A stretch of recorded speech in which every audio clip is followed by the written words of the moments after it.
السلام علیکم ورحمۃ اللہ وبرکاتہ۔ بسم اللہ والصلاۃ والسلام علی رسول اللہ، اما بعد۔ سوال یہ پوچھا گیا ہے کہ اگر کسی حدیث کے آخر میں حسن ضعیف لکھا ہو تو اس کا کیا مطلب ہے؟ حدیث کی قبولیت اور عدم قبولیت کے لیے محدثین کے ہاں شروع میں صرف دو حدیث کی قسمیں تھیں، ایک صحیح اور دوسری ضعیف۔ جہاں تک حسن کی اصطلاح ہے تو وہ تقریباً 3 صدی ہجری میں وجود میں آئی، اور شروع میں محدثین کے ہاں حسن کی اصطلاح موجود نہیں تھی، یعنی شروع میں حدیث یا تو صحیح ہوتی تھی یا پھر ضعیف۔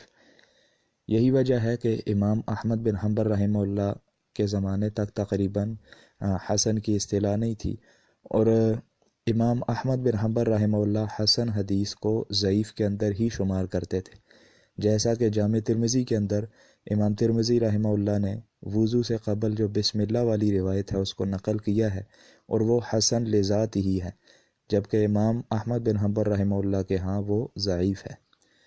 تو اکثر محدثین جو ہیں وہ حسن حدیث کو صحیح ہی مانتے ہیں، یعنی قابل حجت مانتے ہیں، لیکن بعض محدثین ایسے ہیں کہ جو حسن حدیث کو صحیح نہیں مانتے۔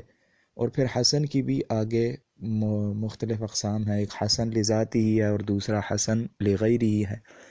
تو حقیقت یہی ہے کہ حسن حدیث کی اگر تعریف کو دیکھا جائے تو صحیح کی تمام شروط اس کے اندر پائی جاتی ہیں، صرف ضبط اور حافظے کے اندر جو ہے وہ راوی کی کمزوری ہوتی ہے، باقی تقریباً اس کی جو ساری شروط ہیں وہ صحیح حدیث والی ہی ہیں۔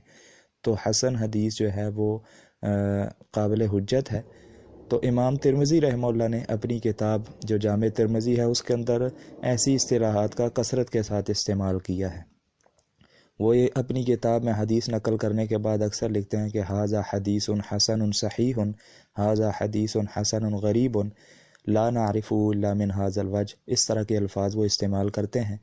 اور یہاں یہ بات بھی مد نظر رہے کہ دیگر محدثین اور امام ترمذی رحمہ اللہ کے ہاں حسن حدیث کی تعریف مختلف ہے۔